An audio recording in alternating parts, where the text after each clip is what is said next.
Hello, ഞാനും ഭാവയും 8 months complete ആവും. പിന്നെ കുറച്ച് അടുത്ത മാസമാണ് ഡ്യൂ പറഞ്ഞിട്ടുള്ളത്, നവംബറിൽ. പിന്നെ കുറച്ചാളും കൂടെ ഞങ്ങൾക്ക് വെയിറ്റ് ചെയ്താൽ മതി, ഞങ്ങളുടെ ഭാവനെ ഞങ്ങൾക്ക് കാണാൻ പറ്റും. അപ്പോൾ ഇത്രയും നാളെ ഞങ്ങൾ ഒന്നും തന്നെ മേടിച്ചിട്ടുണ്ടായിരുന്നില്ല. ഇപ്പോൾ എക്സൈറ്റ്മെൻറ്റ് കൂടിയിട്ടാണ് ഓരോ സാധനങ്ങളൊക്കെ ഓർഡർ ചെയ്ത് തുടങ്ങിയത്. സോ ഞങ്ങൾ ആദ്യമായിട്ട് മേടിച്ചത് എന്താണെന്ന് വെച്ച് കഴിഞ്ഞാൽ, ഭാവനെ ഹോസ്പിറ്റലിൽ നിന്ന് ഫസ്റ്റ് ടൈം നമുക്ക് റിസീവ് ചെയ്യുമ്പോൾ ഉടുപ്പിക്കാനുള്ളൊരു കെട്ടുടുപ്പും അതേപോലെ തന്നെ ഒരു റാപ്പിംഗ് ടവലും.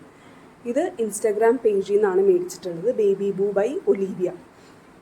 വളരെ അഫോർഡബിൾ ആൻഡ് ഭയങ്കര ക്യൂട്ടായിട്ടുള്ളതാണ്. അപ്പം നിങ്ങളുടെ മനസ്സിൽ എന്തെങ്കിലും പിക്ചേഴ്സോ അല്ലെങ്കിൽ നിങ്ങളുടെ വാവയ്ക്കിടാൻ വെച്ചിട്ടുള്ള എന്തെങ്കിലും ചെല്ലപ്പേരൊക്കെ ഉണ്ടെങ്കിൽ നമ്മളത് കൊടുത്തു കഴിഞ്ഞാൽ അവരത് എംബ്രോയ്ഡറി ചെയ്തിട്ട് നമുക്ക് അയച്ചു തരും പോസ്റ്റൽ വഴി. പിന്നെ ഞാൻ വാവയ്ക്ക് ബേസിക് ആയിട്ടുള്ള ഐറ്റംസ് മാത്രമേ ഇപ്പോൾ മേടിക്കുന്നുള്ളൂ. അപ്പം മേടിച്ചിട്ടുള്ള എന്താണെന്ന് വെച്ച് കഴിഞ്ഞാൽ മദർ സ്പർഷിൻ്റെ വെറ്റ് വൈപ്സ് ആണ് മേടിച്ചിട്ടുള്ളത്. ഒത്തിരി റിവ്യൂസ് നോക്കിയിട്ടാണ്. അതേപോലെ തന്നെ പാമ്പേഴ്സിൻ്റെ ന്യൂ ബോൺ ഡൈപ്പേഴ്സ് പ്രോ ആണ് മേടിച്ചിട്ടുള്ളത്. ഇത് രണ്ടും ഒത്തിരി റിവ്യൂസൊക്കെ എടുത്തിട്ടാണ് മേടിച്ചിട്ടുള്ളത്. ലോഷൻസ് അതുപോലെ തന്നെ പൗഡർ അങ്ങനത്തെ കാര്യങ്ങളൊന്നും തന്നെ മേടിച്ചിട്ടില്ല. ബിക്കോസ് ഞാൻ ഒത്തിരി നോക്കിയപ്പോഴത്തേക്കും റിസർച്ച് നോക്കിയപ്പോഴത്തേക്കും പറഞ്ഞത് എന്താണെന്ന് വെച്ച് കഴിഞ്ഞാൽ, നമ്മളുടെയൊക്കെ ഓരോ ആഗ്രഹങ്ങൾ കൊണ്ട് നമ്മൾ മേടിക്കുന്നതാണ്. പക്ഷേ നോക്കിയപ്പോഴത്തേക്കും ന്യൂ ബോൺ ആയതുകൊണ്ട് തന്നെ അവരുടെ ബോഡി ഭയങ്കര ഡെലിക്കേറ്റ് സ്കിന്നൊക്കെ ആയിരിക്കും.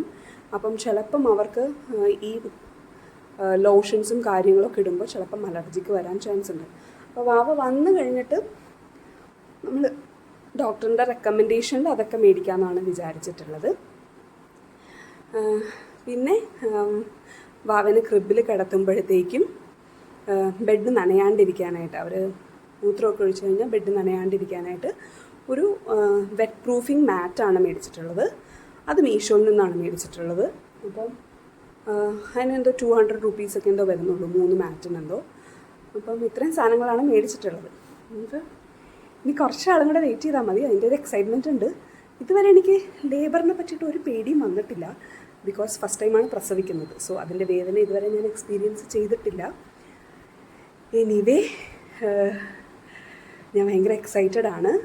അതേപോലെ തന്നെ എല്ലാ പ്രഗ്നൻറ്റ് മോംസിനും എല്ലാവിധ സ്ട്രെങ്ത്തും ധൈര്യവും കൊടുക്കണമെന്ന് ഞാൻ പ്രാർത്ഥിക്കുകയാണ്. എല്ലാവരും നന്നായിട്ടിരിക്കട്ടെ, എല്ലാവർക്കും നല്ല ഹെൽത്തി ആയിട്ടുള്ള ബേബി ഉണ്ടാവട്ടെ എന്ന് ഞാൻ പ്രാർത്ഥിക്കുകയാണ്. Okay, by.